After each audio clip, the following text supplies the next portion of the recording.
வணக்கம். ஜெம் செய்திகளுக்காக நான் உங்கள் ஸ்நேகப்பிரியா. இந்திய நேரப்படி இரவு 8:30 மணி செய்திகள். முதலில் ஜெம் தலைப்பு செய்திகளை காணலாம். பீகார் தேர்தல் முடிவுகள். மேற்கு வங்கத்தில் பாஜக கூட்டணி வெற்றிக்கான கதவுகளை திறந்துவிட்டு உள்ளன. காணொலி காட்சி மூலம் பிரதமர் நரேந்திர மோடி உரை. 100 நாள் வேலை உறுதி திட்டத்தின் மீது பாஜக அரசு புல்டோசரை ஏற்றிவிட்டது. காங்கிரஸ் மூத்த தலைவர் சோனியா காந்தி கண்டனம். பொருணை தமிழரின் பெருமை என உரக்க சொல்வோம். நம்முடைய பெருமையையும் வரலாற்றையும் தெரிந்து கொண்டால்தான் உலகத்திற்கு எடுத்து சொல்ல முடியும் என முதலமைச்சர் மு.க.ஸ்டாலின் உரை. நாகூர் அனிஃபாவின் குரல் மதங்களை கடந்து அனைவராலும் நேசிக்கப்படுகிறது. நாகூரில் பேசிய துணை முதலமைச்சர் உதயநிதி ஸ்டாலின் பெருமிதம். செவிலியர்கள் போராட்டத்திற்கு காரணமே அதிமுக அரசுதான் என அமைச்சர் மா சுப்பிரமணியன் குற்றச்சாட்டு. இனி விரிவான செய்திகளை காணலாம். பீகார் தேர்தல் முடிவுகள். மேற்கு வங்கத்தில் பாஜக கூட்டணி வெற்றிக்கான கதவுகளை திறந்துவிட்டுள்ளன என்று பிரதமர் நரேந்திர மோடி தெரிவித்துள்ளார். மேற்கு வங்க மாநிலம் நாடியா மாவட்டத்தில் உள்ள தாஹிர்பூரில் மாநாட்டு திடலில் காத்திருந்தவர்களுக்கு மத்தியில் பிரதமர் நரேந்திர மோடி காணொலி காட்சியின் வாயிலாக உரையாற்றினார். அப்போது நம் நாடு இன்று விரைவான வளர்ச்சியை விரும்புகிறது. பீகார் மீண்டும் வளர்ச்சியை நோக்கி செல்ல தேசிய ஜனநாயக கூட்டணி அரசாங்கத்திற்கு ஒரு மாபெரும் வாய்ப்பை மக்கள் வழங்கியுள்ளனர் எனவும், பீகார் தேர்தல் முடிவுகள் மேற்கு வங்கத்தில் பாஜக கூட்டணி வெற்றிக்கான கதவுகளை திறந்துவிட்டுள்ளன எனவும், பீகார் மக்கள் காட்டாட்சியை நிராகரித்து உள்ளனர் எனவும், 20 ஆண்டுகளுக்கு பிறகும் பாஜக தேசிய ஜனநாயக கூட்டணிக்கு தேர்தலில் முன்பு இருந்ததை விட அதிக இடங்களை மக்கள் அளித்துள்ளனர் எனவும், இப்போது நாம் மேற்கு வங்கத்தில் நடைபெற்று வரும் காட்டு ராஜ்யத்தை முற்றிலும் ஒழிக்க வேண்டும் என்றும், ஊடுருவல்காரர்களை அடையாளம் காண உதவும் எஸ்ஐஆரை திரிணாமுல் காங்கிரஸ் எதிர்க்கிறது எனவும், ஊடுருவல்காரர்கள் திரிணாமுல் காங்கிரஸ் ஆதரவில் உள்ளனர். அந்த கட்சி என்னையும் பாஜகவையும் எவ்வளவு வேண்டுமானாலும் எதிர்க்கட்டும் என்றும், ஆனால் மாநிலத்தின் முன்னேற்றத்தை தடுக்கக்கூடாது என்றும் பிரதமர் நரேந்திர மோடி தெரிவித்துள்ளார். 100 நாள் வேலை உறுதி திட்டத்தின் மீது பாஜக அரசு புல்டோசரை ஏற்றிவிட்டது என்று காங்கிரஸ் மூத்த தலைவர் சோனியா காந்தி கண்டனம் தெரிவித்துள்ளார். மகாத்மா காந்தி தேசிய ஊரக வேலைவாய்ப்பு திட்டத்திற்கு மாற்றாக புதிய ஊரக வேலை உறுதி திட்டம் தொடர்பான மசோதாவை மத்திய ஊரக வளர்ச்சித்துறை அமைச்சர் சிவராஜ் சிங் சவுகான் மக்களவையில் செவ்வாய்க்கிழமை தாக்கல் செய்தார். எதிர்க்கட்சிகளின் கடும் அமளிக்கு மத்தியில் மக்களவையில் இந்த மசோதா நிறைவேற்றப்பட்டது. இந்த புதிய திட்டத்திற்கு பல்வேறு கட்சிகள் கடும் எதிர்ப்பு தெரிவித்து வருகின்றன. இந்நிலையில் விபிஜி ராம்ஜி திட்டத்திற்கு கடும் எதிர்ப்பு தெரிவித்து காங்கிரஸ் மூத்த தலைவர் சோனியா காந்தி தனது எக்ஸ் தளத்தில் பதிவு ஒன்றை பதிவிட்டுள்ளார். அதில் 20 ஆண்டுகளுக்கு முன்பு டாக்டர் மன்மோகன் சிங் பிரதமராக இருந்த நேரத்தில் மகாத்மா காந்தி தேசிய ஊரக வேலை உறுதி சட்டம் பாராளுமன்றத்தில் ஒருமித்த கருத்துடன் நிறைவேற்றப்பட்டது. இது ஏழைகளுக்கு வேலை வாய்ப்பை பெறுவதற்கான சட்டப்பூர்வ உரிமையை வழங்கியது மற்றும் அதன் மூலம் கிராம பஞ்சாயத்துகளை வலுப்படுத்தியது என்றும் தெரிவித்தார். மேலும் இத்திட்டத்தின் மூலம் மகாத்மா காந்தியின் கனவுகளை நோக்கி ஒரு உறுதியான நடவடிக்கை எடுக்கப்பட்டது என்றும், இந்நிலையில் ஏழைகளின் நலன்களை பலவீனப்படுத்த நரேந்திர மோடி அரசு மகாத்மா காந்தி தேசிய ஊரக வேலை திட்டத்தின் மீது புல்டோசரை விட்டு ஏற்றியுள்ளது என்று காங்கிரஸ் மூத்த தலைவர் சோனியா காந்தி குற்றம் சாட்டியுள்ளார். பொருணை தமிழரின் பெருமை என உரக்க சொல்வோம் என்றும், நம்முடைய பெருமையையும் வரலாற்றையும் நாம் முதலில் தெரிந்து கொண்டால்தான் உலகத்திற்கு அதை எடுத்து சொல்ல முடியும் என்றும் முதலமைச்சர் மு.க.ஸ்டாலின் தெரிவித்துள்ளார். நெல்லை மற்றும் தூத்துக்குடியில் மேற்கொள்ளப்பட்ட அகழாய்வு பணியின் போது கண்டறியப்பட்ட பொருட்களை வைக்க திருநெல்வேலியில் பொருணை அருங்காட்சியகம் பிரம்மாண்டமாக உருவாகியுள்ளது. இந்த அருங்காட்சியகத்தை முதலமைச்சர் மு.க.ஸ்டாலின் நாளை திறந்து வைக்க உள்ளார். இதனால் அப்பகுதி மக்கள் மகிழ்ச்சியில் உள்ளனர். இந்நிலையில் பொருணை அருங்காட்சியகத்தின் சிறப்புகள் குறித்து முதலமைச்சர் மு.க.ஸ்டாலின் காணொலி காட்சி வாயிலாக உரையாற்றினார். அப்போது இந்திய துணைக்கண்டத்தின் வரலாறு தமிழ் நிலப்பரப்பிலிருந்து தான் எழுதப்பட வேண்டும் என்று தொடர்ந்து நான் சொல்லிக் கொண்டு வருகிறேன். இது ஏதோ தற்பெருமைக்காகவோ மேடை அலங்காரத்திற்காகவோ பேசிய வெற்று பேச்சு இல்லை என்றும், அறிவியல் பூர்வமான உண்மை என்றும் நம் திராவிட மாடல் அரசு தொடர்ந்து மெய்ப்பித்துக் கொண்டு வருகிறது என்றும் தெரிவித்தார். மேலும் மதுரைக்கு பக்கத்தில் கீழடி அகழாய்வு கண்டுபிடிப்புகளை கொண்டு கீழடி அருங்காட்சியகத்தை மிகவும் கம்பீரமாக உருவாக்கி இருக்கிறோம் எனவும், அடுத்ததாக இப்போது திருநெல்வேலியில் பொருணை அருங்காட்சியகத்தை திறந்து வைக்கிறேன் என்றும் முதலமைச்சர் மு.க.ஸ்டாலின் தெரிவித்தார். மேலும் பொருணை ஆற்றங்கரை நாகரிகத்தில் நுண்கற்கருவிகள் காலம் தொடங்கி இரும்பு காலம், தொடக்க வரலாற்று காலம் என்று தொடர்ச்சியாக வரலாற்று தடயங்கள் பொருணை ஆற்றங்கரை பகுதியில் ஏராளமாக கிடைக்கிறது என்றும் குறிப்பிட்டு சொல்ல வேண்டுமென்றால் சங்ககால துறைமுக நகரமான கொற்கையை பற்றி சங்க இலக்கியங்களில் முழுமையாக பார்க்கலாம் என்றும் தெரிவித்த அவர், நம்முடைய பெருமையையும் வரலாற்றையும் நாம் முதலில் தெரிந்து கொண்டால்தான் உலகத்திற்கு அதை எடுத்து சொல்ல முடியும் என்றும் முதலமைச்சர் மு.க.ஸ்டாலின் தெரிவித்துள்ளார். நாகூர் ஹனீஃபாவின் குரல் மதங்களை கடந்து அனைவராலும் நேசிக்கப்படுகிறது என்று நாகூரில் தமிழ்நாடு துணை முதலமைச்சர் உதயநிதி ஸ்டாலின் பெருமிதம் தெரிவித்துள்ளார். நாகூர் சில்லடி கடற்கரையில் நகராட்சி நிர்வாகம் மற்றும் குடிநீர் வழங்கல் துறையின் மூலதன மானிய நிதி மற்றும் சட்டமன்ற உறுப்பினர் தொகுதி மேம்பாட்டு நிதி ஆகியவற்றின் மூலம் 1,28,00,000 மதிப்பீட்டில் அமைக்கப்பட்டுள்ள இசை முரசு நாகூர் இ.எம். ஹனீஃபாவின் நூற்றாண்டு பூங்காவினை தமிழ்நாடு துணை முதலமைச்சர் உதயநிதி ஸ்டாலின் திறந்து வைத்து பார்வையிட்டார். அதனைத் தொடர்ந்து நாகப்பட்டினம் தமிழ்நாடு டாக்டர் ஜெயலலிதா மீன்வள பல்கலைக்கழகத்தில் இசை முரசு நாகூர் இ.எம். ஹனீஃபாவின் நூற்றாண்டு விழாவினையொட்டி அமைக்கப்பட்ட அவரது வாழ்க்கை வரலாற்று குறித்த சிறப்பு புகைப்பட கண்காட்சியை பார்வையிட்டார்.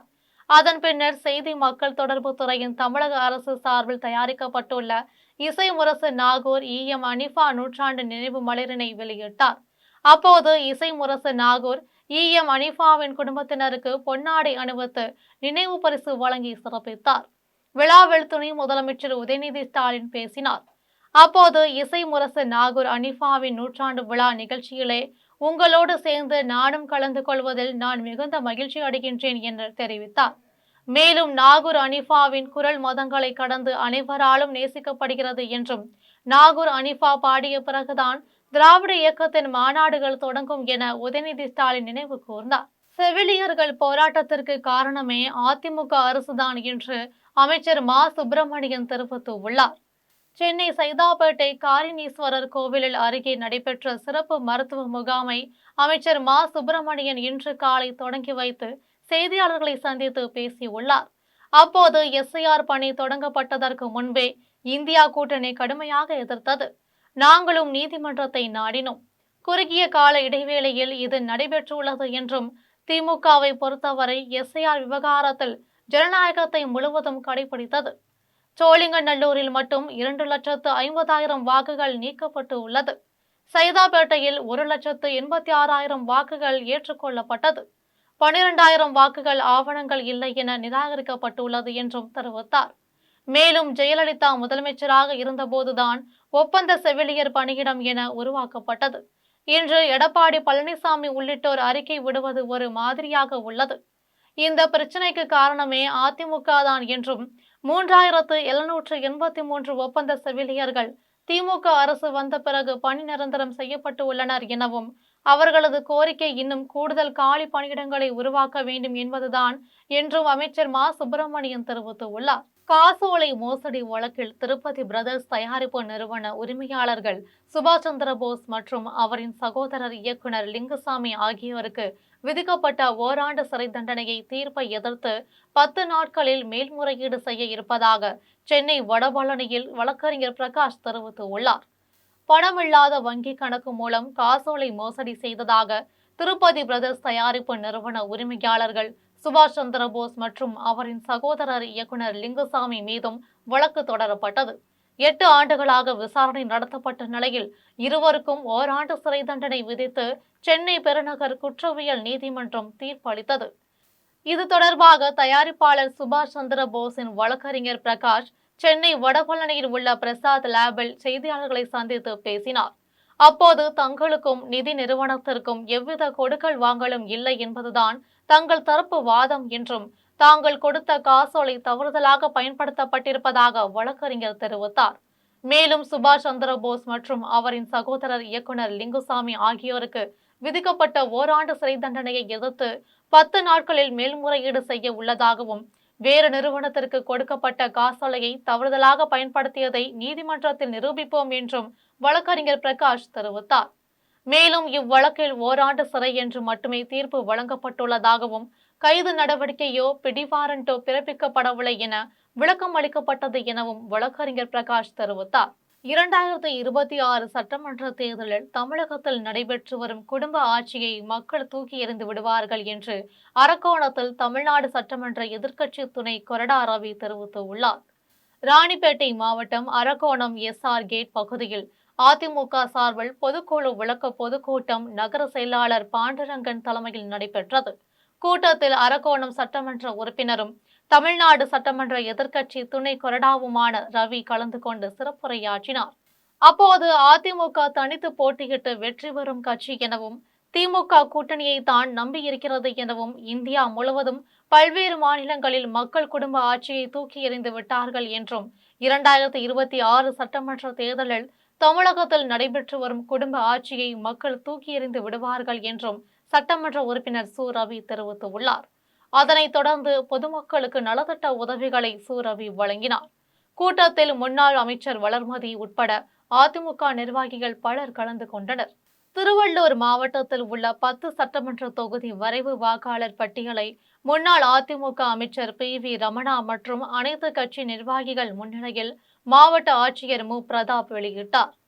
இந்திய தேர்தல் ஆணையம் வாக்காளர் பட்டியல் சிறப்பு தீவிர திருத்தம் மேற்கொள்ளும் பணியை கடந்த நவம்பர் மாதம் 4ஆம் தேதி தொடங்கி டிசம்பர் மாதம் 4ஆம் தேதி வரை நடத்தியது. அதனைத் தொடர்ந்து திருவள்ளூர் மாவட்டத்தில் உள்ள 10 சட்டமன்ற தொகுதிகளில் உள்ள வாக்காளர்களின் எண்ணிக்கை குறித்த வரைவு வாக்காளர் பட்டியலை முன்னாள் அதிமுக அமைச்சர் PV ரமணா மற்றும் அனைத்து கட்சி நிர்வாகிகள் முன்னிலையில் மாவட்ட ஆட்சியர் மு பிரதாப் வெளியிட்டார். திருவள்ளூர் மாவட்டத்தில் கும்மிடிப்பூண்டி, பொன்னேரி, திருத்தணி, திருவள்ளூர், பூந்தமல்லி, ஆவடி, மதுரவாயல், அம்பத்தூர், மாதவரம், திருவொற்றியூர் என மொத்தம் 10 சட்டமன்ற தொகுதிகள் உள்ளன என்றும், இந்திய தேர்தல் ஆணையத்தின் அறிவுறுத்தலின்படி கடந்த அக்டோபர் மாதத்தில் 35,82,226 வாக்காளர்கள் இருந்தனர் என்றும், சிறப்பு தீவிர திருத்தத்திற்கு பின் வாக்காளர் பட்டியலில் உள்ளபடி வசிக்காதவர்கள், முகவரி மாற்றம் செய்தவர்கள், இறப்பு மற்றும் இரட்டை பதிவு கொண்டவர்கள் என 6,19,777 பேர் உள்ளதாக தெரிவித்தார். அதன்படி தற்போது ஆண் வாக்காளர்கள் 14,53,543 பேரும், பெண் வாக்காளர்கள் 15,08,306 வாக்காளர்களும், மூன்றாம் பாலினத்தவர்கள் 600 பேர் என மொத்தம் 29,62,449 வாக்காளர்கள் மட்டுமே தற்போது வாக்காளர் பட்டியலில் இடம்பெற்றிருப்பதாக மாவட்ட ஆட்சியர் மு பிரதாப் வெளியிட்டார். மேலும் 18 வயது பூர்த்தி அடைந்தவர்கள் 2026ஆம் ஆண்டு ஜனவரி 1ஆம் தேதி முதல் வாக்காளர் பட்டியலில் பெயர் சேர்க்க படிவம் 6லும், பெயர் நீக்கம் செய்ய படிவம் 8லும் விண்ணப்பிக்கலாம் என்றும், இறுதி வாக்காளர் பட்டியல் 2026ஆம் ஆண்டு பிப்ரவரி 17ஆம் தேதி வெளியிட தேர்தல் ஆணையம் அறிவுறுத்தலின்படி பணிகள் மேற்கொள்ளப்படும் என்றும் தெரிவித்தார். மணிமங்கலம் அருகே தனியார் தொழிற்சாலை மினி பேருந்து 2 இருசக்கர வாகனங்கள் மீதும் மினி சரக்கு வாகனத்தின் மீது மோதிய விபத்தில் 2 பேர் சம்பவ இடத்திலேயே பரிதாபமாக உயிரிழந்தனர். சென்னை கூடுவாஞ்சேரி அடுத்த ஆதனூரை சேர்ந்த மினி பேருந்து ஓட்டுநர் சரத்குமார் என்பவர் காஞ்சிபுரம் மாவட்டம் ஒரகடத்தில் உள்ள தனியார் தொழிற்சாலையில் இருந்து ஊழியர்களை மினி பேருந்தில் ஏற்றிக்கொண்டு கூடுவாஞ்சேரி ஆதனூர் சாலையில் சென்றார். ஆதனூர் ஏரிக்கரை அருகே மினி பேருந்து சென்றபோது அப்பகுதியில் நின்றிருந்த மாடுகள் மீது மினி பேருந்து மோதி விபத்தை ஏற்படுத்தியது.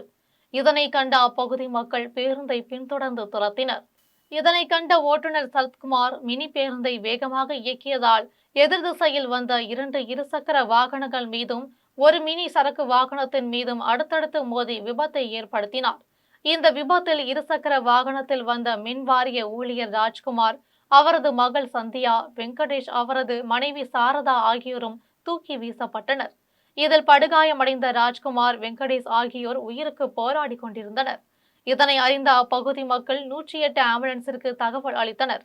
தகவல் அறிந்து சம்பவ இடத்திற்கு வந்த ஆம்புலன்ஸ் மருத்துவர்கள் இருவரையும் பரிசோதித்த போது இருவரும் உயிரிழந்து விட்டதாக தெரிவித்தனர். சாரதா, சந்தியா ஆகியோரை பொதுமக்கள் 108 ஆம்புலன்ஸ் மூலம் சிகிச்சைக்காக தாம்பரம் அரசு மருத்துவமனைக்கு அனுப்பி வைத்தனர். விபத்து குறித்து தகவல் அறிந்து வந்த கூடுவாஞ்சேரி போக்குவரத்து புலனாய்வுத்துறை காவல்துறையினர் உயிரிழந்த இருவரின் சடலங்களை கைப்பற்றி பிரேத பரிசோதனைக்காக தாம்பரம் அரசு மருத்துவமனைக்கு அனுப்பினர். மேலும் விபத்தை ஏற்படுத்திவிட்டு தப்பி சென்ற மினி பேருந்து ஓட்டுநரை கைது செய்து விசாரணை மேற்கொண்டு வருகின்றனர். இன்சூரன்ஸ் தொகை பெறுவதற்காக பொதட்டூர்பேட்டை கிராமத்தில் தந்தை மீது பாம்பு விட்டு கடிக்க செய்து உயிர் மாய்க்க செய்த மகன்கள் உட்பட 6 பேரை காவல்துறையினர் கைது செய்து சிறையில் அடைத்தனர். திருவள்ளூர் மாவட்டம் திருத்தணி அடுத்த பொதட்டூர்பேட்டை கிராமத்தில் வசித்து வந்த 56 வயதுடைய இபி கணேசன் என்பவர் அக்டோபர் மாதம் 22ஆம் தேதி பாம்பு கடியால் உயிரிழந்ததாக அவரது மகன் ஜி மோகன்ராஜ் காவல் நிலையத்தில் அளித்த புகாரின் பெயரில் காவல்துறையினர் கணேசன் பாம்பு கடியால் இறந்துவிட்டதாக வழக்கு பதிவு செய்தனர். இருப்பினும் உயிரிழந்தவரின் குடும்பத்தினர் தாக்கல் செய்த காப்பீட்டு தொகைக்கான கோரிக்கை மனுவில் வாரிசுதாரர்களான மகன்கள் மீது சந்தேகம் ஏற்பட்ட நிலையில் காப்பீட்டு நிறுவனம் வடக்கு மண்டல காவல்துறை தலைவர் அஸ்ரா கார்க்கிடம் புகார் அளித்தது. அதன் அடிப்படையில் காவல்துறை தலைவர் அஸ்ரா கார்க் உத்தரவிட்டதன் பெயரில் காஞ்சிபுரம் சரக காவல்துறை துணைத் தலைவர் என் தேவராணி மேற்பார்வையிலும் திருவள்ளூர் காவல்துறை கண்காணிப்பாளர் விவேகானந்த் சுக்லா கண்காணிப்பிலும் காவல்துறையினர் விசாரணை மேற்கொண்டனர். உயிரிழந்த கணேசன் பொதட்டூர்பேட்டை அரசு மகளிர் மேல்நிலைப் பள்ளியில் ஆய்வக உதவியாளராக பணியாற்றி வந்ததும் ரூபாய் 3 கோடிக்கு இன்சூரன்ஸ் எடுத்திருப்பதும் தெரிய வந்தது. மேலும் குடும்பத்தின் வருமான ஆதாரங்களை ஒப்பிடும்போது கடன் அளவு அதிக அளவில் இருப்பதால் சந்தேகமடைந்த காவல்துறையினர் உயிரிழந்தவரின் மகன்களான மோகன்ராஜ் மற்றும் ஹரிஹரன் ஆகியோரிடம் விசாரணை செய்ததில் மணவூரை சேர்ந்த பாலாஜி, பிரசாந்த், குணசீலன், நவீன்குமார், மோசூர் பகுதியை சேர்ந்த தினகரன் ஆகியோரை அணுகி பாம்பை ஏற்பாடு செய்து தந்தையை பாம்பு விட்டு கடிக்க செய்துவிட்டு தற்செயலாக பாம்பு கடித்து உயிரிழந்ததாக மகன்கள் தோற்றத்தை உருவாக்கியது தெரிய வந்தது. இதையடுத்து நல்ல பாம்பு ஏற்பாடு செய்த 4 பேர் மற்றும் மகன்கள் 2 பேர் என 6 பேரை காவல்துறையினர் கைது செய்து நீதிமன்றத்தில் ஆஜர்படுத்தி சிறையில் அடைத்தனர். தமிழ் அறிஞர் சீக்கன் பால்குவிற்கு பொறையாறில் மணிமண்டபம் அமைப்பதற்கு எதிர்ப்பு தெரிவித்தும் தரங்கம்பாடியில் மணிமண்டபம் அமைக்க வேண்டும் என வலியுறுத்தியும் மீனவ மக்கள் உண்ணாவிரத போராட்டத்தில் ஈடுபட்டனர். ஜெர்மனியை சேர்ந்த கிறிஸ்தவ மத போதகரான சீக்கன் பால்கு என்பவர் கடல் வழியாக 222 நாட்கள் பயணம் மேற்கொண்டு 1706ஆம் ஆண்டு ஜூலை மாதம் 9ஆம் தேதி மயிலாடுதுறை மாவட்டம் தரங்கம்பாடிக்கு வருகை புரிந்தார். தமிழ் மொழியின் மீது தீராத ஆர்வம் கொண்ட சீக்கன் பால்கு தமிழில் எழுத படிக்க கற்றுக்கொண்டு தமிழில் அச்சு எழுத்துக்களை உருவாக்கி இந்தியாவில் முதன்முறையாக தமிழில் அச்சுக்கூடத்தை 1712ஆம் ஆண்டு அமைத்தார். ஓலைச்சுவடிகளில் இருந்த தமிழ் நூல்களை காகிதங்களில் முதல் முறையாக அச்சேற்றி தமிழை வளர்த்த சீக்கன் பால்குவின் வருகை தினம் ஆண்டுதோறும் பல்வேறு தரப்பினரால் கொண்டாடப்பட்டு வருகிறது. தரங்கம்பாடி கடற்கரையில் அவரது நினைவாக முழு திருவுருவ சிலை அமைக்கப்பட்டு உள்ளது. இந்நிலையில் தமிழறிஞர் சீக்கன் பால்குவிற்கு மணிமண்டபம் கட்ட வேண்டும் என்று பல்வேறு தரப்பினரும் கோரிக்கை விடுத்து வந்த நிலையில் சட்டமன்றத்தில் ரூபாய் 7 கோடி நிதி ஒதுக்கீடு செய்யப்பட்டதை அடுத்து செய்தி மக்கள் தொடர்புத்துறை சார்பில் தமிழ் வளர்ச்சி மற்றும் செய்தித்துறை அமைச்சர் பொறையாறில் உள்ள தரங்கம்பாடி வட்டாட்சியர் அலுவலகம் அருகில் சீக்கன் பால்குவிற்கு மணிமண்டபம் அமைப்பதற்கான அடிக்கல் நாட்டு விழா நடைபெற்றது. இதற்கு எதிர்ப்பு தெரிவித்து தரங்கம்பாடி மீனவ பஞ்சாயத்தார் சண்முகவேல் தலைமையில் மீனவர்கள் தரங்கம்பாடி கடைவீதியில் உண்ணாவிரத போராட்டத்தில் ஈடுபட்டனர். அப்போது தரங்கம்பாடியில் மணிமண்டபம் அமைக்க வேண்டும் என வலியுறுத்தினர். தரங்கம்பாடி மீனவ பஞ்சாயத்து தரங்கம்பாடியிலேயே தமிழ் தொண்டாற்ற தரங்கம்பாடிக்கு வந்து நிறைய தமிழ் இலக்கியங்களை கற்றுக் கொடுத்து சமுதாய பணிகள் தரங்கம்பாடிக்கு சமுதாய பணிகள் செய்ய வந்து தரங்கம்பாடியிலே வந்து இறங்கி தரங்கம்பாடியிலே உயிர் நீத்த சீக்கன் பால்கு அவர்களுக்கு மணிமண்டபம் கட்டுவதற்கு தரங்கம்பாடி பகுதி மக்கள் நீண்ட காலமாக தமிழக அரசுக்கு நீண்ட காலமாக கோரிக்கை விடுத்திருந்தோம். மாண்புமிகு தமிழக முதல்வர் அவர்களும் அவர் சமுதாய தொண்டாற்றிய தரங்கம்பாடி பகுதியிலேயே அவர் நினைவிடம் தரங்கம்பாடியிலே இருக்கிறது. அந்த பகுதியிலே மணிமண்டபம் கட்டுவதற்கு ஆணை பிறப்பித்தார்கள். ஆனால் மத்திய பிரதேசத்தில் நடைபெற்ற கராத்தே போட்டியில் வெற்றி பெற்று தங்கம், வெள்ளி, வெண்கலம் வென்று தாயகம் திரும்பிய வீரர் வீராங்கனைகளுக்கு சென்னை விமான நிலையத்தில் கராத்தே பயிற்சியாளர்கள், உறவினர்கள், நண்பர்கள் சால்வை அணிவித்து வரவேற்றனர். இந்திய அரசின் பள்ளி கல்வி விளையாட்டுத் துறையின் தேசிய விளையாட்டு குழுமம் சார்பில் மத்திய பிரதேசத்தில் நடைபெற்ற கராத்தே போட்டியில் தமிழகத்தை சேர்ந்த 10 வீரர் வீராங்கனைகள் பங்கேற்று 2 தங்கம், 2 வெள்ளி, 8 வெண்கல பதக்கம் வென்றனர். அதன் பின்னர் தாயகம் திரும்பி வீரர் வீராங்கனைகள் சென்னை விமான நிலையம் வந்தனர். அவர்களுக்கு கராத்தே பயிற்சியாளர்கள், உறவினர்கள் மற்றும் நண்பர்கள் சந்தன மாலை, சால்வை அணிவித்து வாழ்த்து தெரிவித்தனர். அப்போது தமிழ்நாடு பள்ளி கல்வித்துறையின் தமிழக அணியின் மேலாளரும் உலக கராத்தே சங்க நடுவருமான சம்பத்குமார் செய்தியாளர்களை சந்தித்து பேசினார். அப்போது மத்திய பிரதேச மாநிலத்தில் காலநிலை மற்றும் உணவு முறைகள் மாற்றம் இருந்ததால் மாணவர்கள் சற்று சிரமம் அடைந்தனர் என்றும், இருப்பினும் நமது மாணவர்கள் வெற்றி பெற்று 2 தங்கம், 2 வெள்ளி, 8 வெண்கல பதக்கம் வென்றனர் என்றும் சம்பத்குமார் தெரிவித்தார். இந்திய அரசு பள்ளிக்கல்வித்துறையால் நடத்தப்படுகின்ற தேசிய பள்ளிக்கல்வி குழும விளையாட்டுப் போட்டி, இது 69வது தேசிய பள்ளிக்கல்வி குழும விளையாட்டுப் போட்டி. இது ஸ்டேட் லெவலில் நடக்கக்கூடிய ஸ்டேட் செலெக்ஷன் ட்ரையல்ஸ் பார்த்திங்கன்னா ஈரோட்டில் நடத்தினாங்க, சென்ற மாதம் நடத்தினாங்க. அதோட நேஷனல் டோர்னமெண்ட் தான் இங்கே மத்திய பிரதேசம் இந்தூர் மாவட்டத்தில் டோர்னமெண்ட் நடத்தினாங்க. ரொம்ப சிறப்பாக ஆர்கனைஸ் பண்ணியிருந்தாங்க, ரொம்ப நல்லா இருந்துச்சு. அதில் எங்களுடைய மாணவர்கள் 2 பேர் சிபிஎஸ்சிலேருந்து கலந்துருக்காங்க, சில மாணவர்கள் மெட்ரிகுலேஷன்லேருந்து கலந்துருக்காங்க, சில மாணவர்கள் அரசு பள்ளியிலேருந்து கலந்துருக்காங்க. ஸோ எல்லாருமே ஆல்மோஸ்ட் வின் பண்ணியிருக்காங்க. கிட்டத்தட்ட 12 மெடல் வின் பண்ணியிருக்காங்க. தமிழ்நாடு இந்த முறை ஓவரால் சாம்பியன்ஷிப்பில் 2ஆம் இடம் வந்திருக்காங்க. பதக்கப்பட்டியிலுமே 2ஆம் இடம் வந்திருக்காங்க. அது ரொம்ப ஒரு பெருமைக்குரிய விஷயமா இருந்துச்சு. இத்தனை ஆண்டுகளாக தமிழ்நாடு மெடல் பட்டியலில் வராது இருக்கும். அப்படி வந்துச்சுன்னா ஒரு 4-5 மெடல் அதோடவே இருக்கும். சென்ற வருடமும் இந்த வருடம் தான் ஓவரால் சாம்பியன் நம்ம லீட் பண்ணிட்டு வரோம். ரொம்ப மகிழ்ச்சியான விஷயமா அதை பார்க்குறோம். அனைத்து தொகுப்பூதிய செவிலியர்களையும் பணி நிரந்தரம் செய்ய வேண்டும் என்பன உள்ளிட்ட பல்வேறு கோரிக்கைகளை தமிழக அரசு நிறைவேற்ற வேண்டும் என வலியுறுத்தி கரூரில் செவிலியர்கள் காத்திருப்பு போராட்டத்தில் ஈடுபட்டனர். கரூர் அரசு மருத்துவக் கல்லூரி மருத்துவமனை வளாகத்திற்குள் 2வது நாளாக தமிழ்நாடு செவிலியர்கள் மேம்பாட்டு சங்கத்தின் சார்பில் 10 அம்ச கோரிக்கைகளை வலியுறுத்தி தமிழக அரசிற்கு எதிராக செவிலியர்கள் காத்திருப்பு போராட்டத்தில் ஈடுபட்டனர்.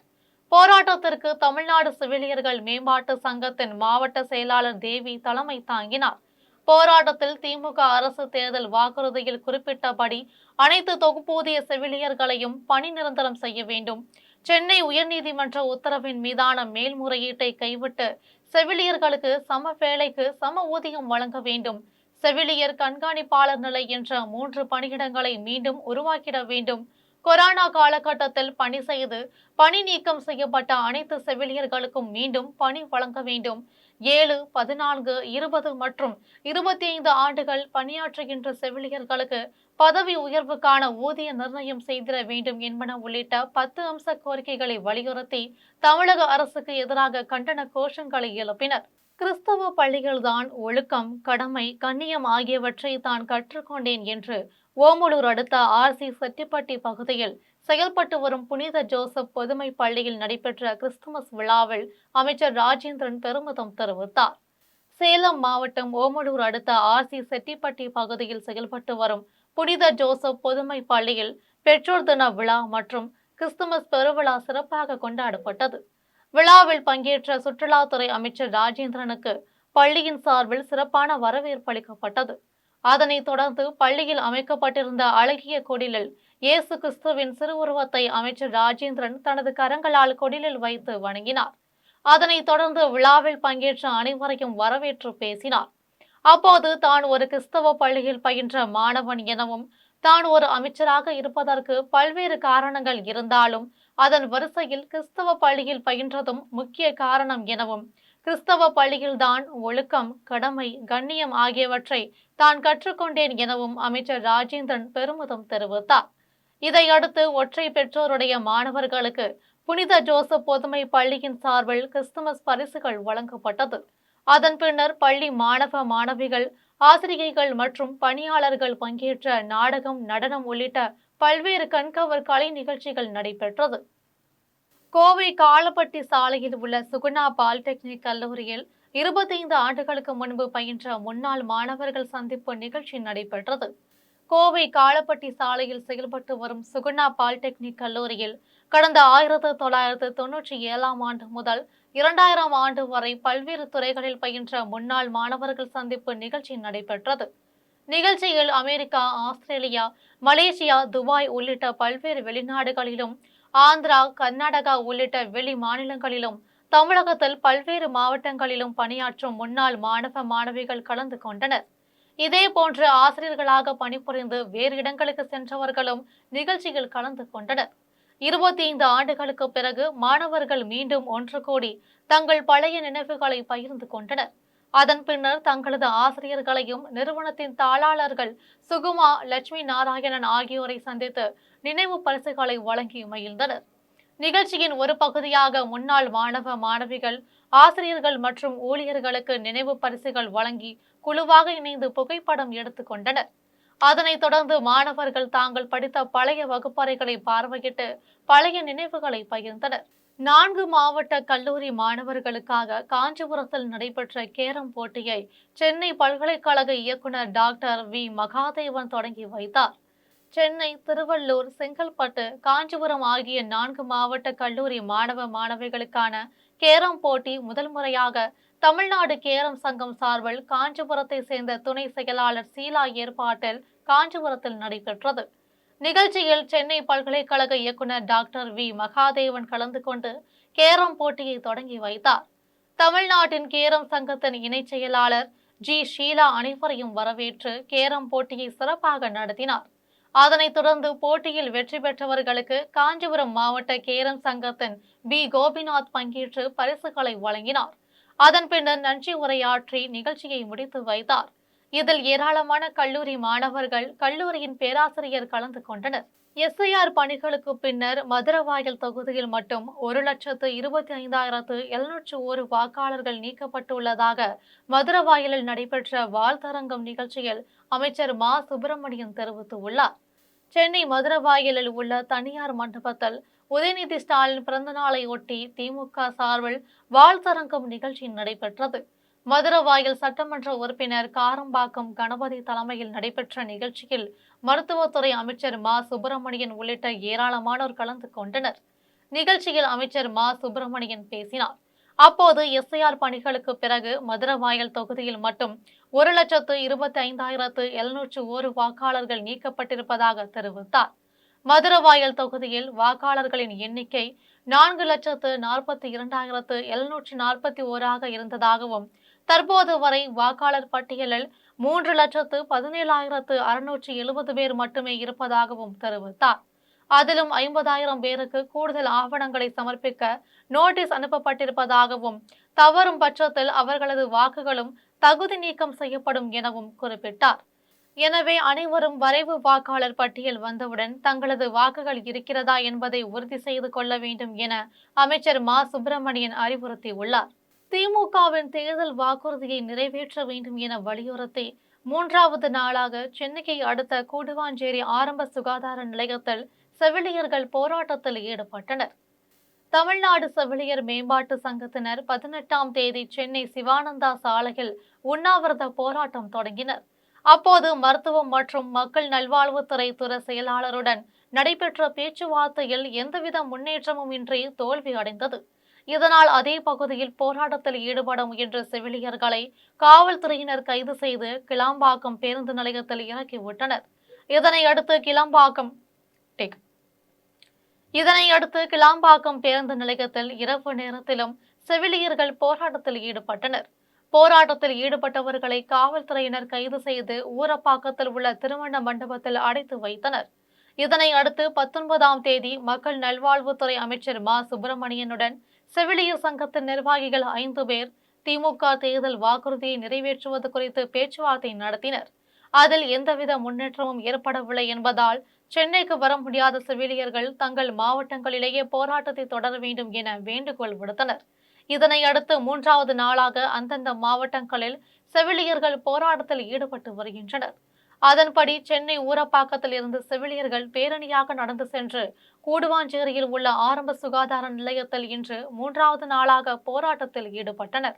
அப்போது சென்னை உயர்நீதிமன்ற உத்தரவின் மீதான மேல்முறையீட்டை கைவிட்டு செவிலியர்களுக்கு சம வேலைக்கு சம ஊதியம் வழங்க வேண்டும், செவிலியர் கண்காணிப்பாளர் நிலை உள்ளிட்ட 3 பணியிடங்களை மீண்டும் உருவாக்கிட வேண்டும், கொரோனா காலகட்டத்தில் பணி செய்து பணி நீக்கம் செய்யப்பட்ட அனைத்து செவிலியர்களுக்கும் மீண்டும் பணி வழங்க வேண்டும், பட்டப்படிப்பு மற்றும் பட்ட மேற்படிப்பு முடித்த செவிலியர்களுக்கு ஊதிய உயர்வு வழங்கிட வேண்டும், 7, 14, 20 மற்றும் 25 ஆண்டுகள் பணியில் உள்ள செவிலியர்களுக்கு பதவி உயர்வுக்கான ஊதிய நிர்ணயம் செய்திட வேண்டும், அனைத்து அரசு மருத்துவக் கல்லூரிகளிலும் செவிலியர் கல்லூரிகள் உருவாக்கிட வேண்டும் என்பன உள்ளிட்ட பல்வேறு கோரிக்கைகளை வலியுறுத்தினர். 2026 சட்டமன்ற தேர்தலில் 210 தொகுதிகளில் திமுக வெற்றி பெற்று 7வது முறையாக திமுக ஆட்சி அமைக்கும் என்று ஆத்தூர் ஊராட்சியில் நடைபெற்ற திமுக பூத் கமிட்டி முகவர்களுக்கான கூட்டத்தில் ஸ்ரீபெரும்புதூர் திமுக ஒன்றிய செயலாளர் கோபால் தெரிவித்துள்ளார். காஞ்சிபுரம் மாவட்டம் ஸ்ரீபெரும்புதூர் அடுத்த ஆத்தூர் ஊராட்சியில் திமுக பூத் கமிட்டி முகவர்களுக்கான கூட்டம் நடைபெற்றது. கூட்டத்தில் ஸ்ரீபெரும்புதூர் திமுக ஒன்றிய செயலாளர் கோபால் பங்கேற்று பொதுமக்களிடையே உரையாற்றினார். அப்போது அதிமுக, பாரதிய ஜனதா கட்சி மற்றும் தமிழக வெற்றி கழகம் உள்ளிட்ட கட்சிகள் தமிழ்நாட்டு மக்களுக்கு எதையும் செய்யவில்லை என்றும் இவர்களின் முதலமைச்சர் கனவு ஒருபோதும் பலிக்காது எனவும் தெரிவித்தார். மேலும் முதியோர் உதவித்தொகை, மாற்றுத்திறனாளிகள் மற்றும் விதவை உதவித்தொகை, கலைஞர் மருத்துவ காப்பீட்டு திட்டம், மகளிர் இலவச பேருந்து திட்டம், மகளிர் உரிமை தொகை திட்டம், தமிழ் புதல்வன் திட்டம், கல்லூரி மாணவர்களுக்கான உயர்கல்வி திட்டம், பள்ளி மாணவர்களுக்கான காலை உணவு திட்டம் என பல்வேறு திட்டங்களை வகுத்து தமிழக மக்களுக்காக திறம்பட செயல்படுத்தி வரும் தமிழக முதலமைச்சர் மு.க.ஸ்டாலின் மீண்டும் முதலமைச்சர் ஆவார் என்றும் வரும் 2026 சட்டமன்ற தேர்தலில் 210 தொகுதிகளில் திமுக வெற்றி பெற்று 7வது முறையாக திமுக ஆட்சி அமைக்கும் என்றும் ஸ்ரீபெரும்புதூர் திமுக ஒன்றிய செயலாளர் கோபால் தெரிவித்தார். மேலும் திமுக நிர்வாகிகள், தொண்டர்கள் திமுக வெற்றி பெற வீடுகள் தோறும் சென்று திமுக அரசின் திட்டங்களை எடுத்து கூறி வாக்கு சேகரிக்க வேண்டும் என்றும் ஸ்ரீபெரும்புதூர் திமுக ஒன்றிய செயலாளர் கோபால் கேட்டுக் கொண்டார். இதில் காஞ்சிபுரம் மாவட்ட தகவல் தொழிலாளர் அணி அமைப்பாளர் பன்ருட்டி தணிகாசலம், ஸ்ரீபெரும்புதூர் ஒன்றிய கவுன்சிலரும் ஒன்றிய பொருளாளருமான பரமசிவம், மாத்தூர் ஊராட்சி மன்ற தலைவர் கோபிநாதன், மதிமுக ஸ்ரீபெரும்புதூர் ஒன்றிய செயலாளர் ரேடியோ செட் என்கிற கண்ணன் உட்பட திமுக நிர்வாகிகள், தொண்டர்கள், பொதுமக்கள் பலர் கலந்து கொண்டனர். கும்பகோணம் மறை மாவட்டம் சார்பில் ஆயர் இல்லத்தில் கிறிஸ்து பிறப்பு பெருவிழா கோலாகலமாக கொண்டாடப்பட்டது. தஞ்சை மாவட்டம் கும்பகோணம் மறை மாவட்டம் சார்பில் ஆயர் இல்லத்தில் கிறிஸ்து பிறப்பு பெருவிழா கொண்டாடப்பட்டது. விழாவிற்கு கும்பகோணம் மறை மாவட்ட ஆயர் ஜீவானந்தம் தலைமை தாங்கினார். விழாவில் தமிழ்நாடு உயர்கல்வித்துறை அமைச்சர் கோவிச்செழியன், காட்டுமன்னார் கோவில் சட்டமன்ற உறுப்பினர் சிந்தனை செல்வன், முன்னாள் சட்டமன்ற உறுப்பினர் ராமநாதன், சிவத்திரு திருவடி குடில் சுவாமிகள், அப்துல் கலாம் ஆசாத் உட்பட பலர் கலந்து கொண்டு கிறிஸ்துமஸ் விழாவை சிறப்பித்தனர். விழாவை தொடர்ந்து கிறிஸ்துமஸ் தாத்தா பேரணி நடைபெற்றது. பேரணியில் மறை மாவட்ட முதன்மை குரு பிலோமின் தாஸ், மறை மாவட்ட பொருளாளர் அந்தோனி ஜோசப், மறைவட்ட முதன்மை கோஸ்மான் ஆரோக்கியராஜ் ஆகியோர் கலந்து கொண்டு கிறிஸ்துமஸ் தாத்தா பேரணியை துவங்கி வைத்தனர். பேரணியில் 500க்கும் மேற்பட்ட கிறிஸ்தவர்கள் கிறிஸ்துமஸ் தாத்தா வேடம் அணிந்து கும்பகோணத்தின் முக்கிய வீதிகள் வழியாக பேரணியாக சென்றனர். நிகழ்ச்சியை விக்டர் லாரன்ஸ் தொகுத்து வழங்கினார். கும்பகோணம் மறை மாவட்ட மக்கள் தொடர்பு அலுவலர் ஜான் கென்னடி நிகழ்ச்சிகளை ஒருங்கிணைத்தார். விழாவில் கலந்து கொண்ட அனைவருக்கும் ராஜமாணிக்கம் வாழ்த்து தெரிவித்தார். குடியாத்தம் மௌஜன்பேட்டை பகுதியில் கியார்வி ஷெரீப் சந்தனக்கூட விழா சிறப்பாக நடைபெற்றது. வேலூர் மாவட்டம் குடியாத்தம் மௌஜன்பேட்டை பகுதியில் அமைந்துள்ள நாகூர் ஆண்டவர் பிறை கொடி தர்காவில் கியார்வி ஷெரீப் நிகழ்ச்சி நடைபெற்றது. முன்னதாக வெள்ளிக்குடத்தில் மலர் வகைகள், வாசனை திரவியங்கள் உள்ளிட்டவைகளை நிறைந்த சந்தனக்குடம், குதிரையில் மேலதாள வாத்தியங்கள் முழங்க வீதி உலா நடைபெற்றது. முக்கிய வீதிகளில் வழியாக சென்று மீண்டும் தர்கா வந்தடைந்தது. விழாவில் சிறப்பு அழைப்பாளராக அதிமுக மாவட்ட சிறுபான்மை பிரிவு செயலாளர் அன்வர் பாஷா தலைமையில் பிறை கொடிகளுக்கு சந்தனம் பூசும் நிகழ்ச்சி நடைபெற்றது. அதன் பின்னர் நபிகள் நாயகத்தின் வாழ்க்கை நெறிமுறைகளை பின்பற்றுதல் குறித்து சிறப்பு சொற்பொழிவு நடைபெற்றது. அதன் பின்னர் உலக அமைதி, ஒற்றுமை வேண்டி துவா நடைபெற்றது. இதனைத் தொடர்ந்து அனைவருக்கும் பிரியாணி அன்னதானமாக வழங்கப்பட்டது. இதில் ஏராளமான இஸ்லாமியர்கள் கலந்து கொண்டனர். காட்டுமன்னார் கோயில் அடுத்த ஆதனூரில் அமைந்துள்ள திருநாளை போவார் ஆலயத்தில் அனுமன் ஜெயந்தி விழா வெகு விமர்சையாக நடைபெற்றது. கடலூர் மாவட்டம் காட்டுமன்னார் கோயில் அருகே உள்ள ஆதனூர் கிராமத்தில் அமைந்துள்ள திருநாளை போவார் நாயனார் அருள்மிகு ஸ்ரீ சவுந்தர நாயகி உடனுரை ஸ்ரீ சிவ லோகநாதர் ஆலயத்தில் அனுமன் ஜெயந்தி விழாவும் அமாவாசையை முன்னிட்டு திருவிளக்கு பூஜை மற்றும் லட்சுமி பூஜை நடைபெற்றது. விழாவின் முன்னதாக பிரம்மஸ்ரீ பரமகுரு சாம்பவார் சிற்பி தலைமையில் தேவாரம், திருவாசகங்கள், வேதங்கள் பாராயணம் செய்து சொற்பொழிவுடன் விழா சிறப்பாக கொண்டாடப்பட்டது. விழாவில் 256 பெண்கள் கலந்து கொண்டு விளக்கேற்றி வைத்து பூஜைகள் செய்து வழிபட்டனர். விழாவில் கிராம முக்கியஸ்தர்கள், தலைவர்கள், முன்னாள் ஊராட்சி மன்ற தலைவர்கள், ஆதனூரை சுற்றியுள்ள கிராம பக்தர்கள் ஏராளமானோர் கலந்து கொண்டு சுவாமி தரிசனம் செய்தனர். மீண்டும் ஜம் தலைப்பு செய்திகள். பீகார் தேர்தல் முடிவுகள். மேற்கு வங்கத்தில் பாஜக கூட்டணி வெற்றிக்கான கதவுகளை திறந்துவிட்டு உள்ளன. காணொலி காட்சி மூலம் பிரதமர் நரேந்திர மோடி உரை. 100 நாள் வேலை உறுதி திட்டத்தின் மீது பாஜக அரசு புல்டோசரை ஏற்றிவிட்டது. காங்கிரஸ் மூத்த தலைவர் சோனியா காந்தி கண்டனம். பொருணை தமிழரின் பெருமை என உரக்க சொல்வோம். நம்முடைய பெருமையையும் வரலாற்றையும் தெரிந்து கொண்டால்தான் உலகத்திற்கு எடுத்து சொல்ல முடியும் என முதலமைச்சர் மு.க. ஸ்டாலின் உரை. நாகூர் அனிஃபாவின் குரல் மதங்களை கடந்து அனைவராலும் நேசிக்கப்படுகிறது. நாகூரில் பேசிய துணை முதலமைச்சர் உதயநிதி ஸ்டாலின் பெருமிதம். செவிலியர்கள் போராட்டத்திற்கு காரணமே அதிமுக அரசுதான் என அமைச்சர் மா. சுப்பிரமணியன் குற்றச்சாட்டு. இத்துடன் ஜம் செய்திகள் நிறைவடைகின்றன. மீண்டும் ஜம் செய்திகள் இரவு 12 மணிக்கு. உடனுக்குடன் செய்திகளை காண GemLive.tv என்ற இணையதளத்தில் இணைந்திருங்கள். நன்றி, வணக்கம்.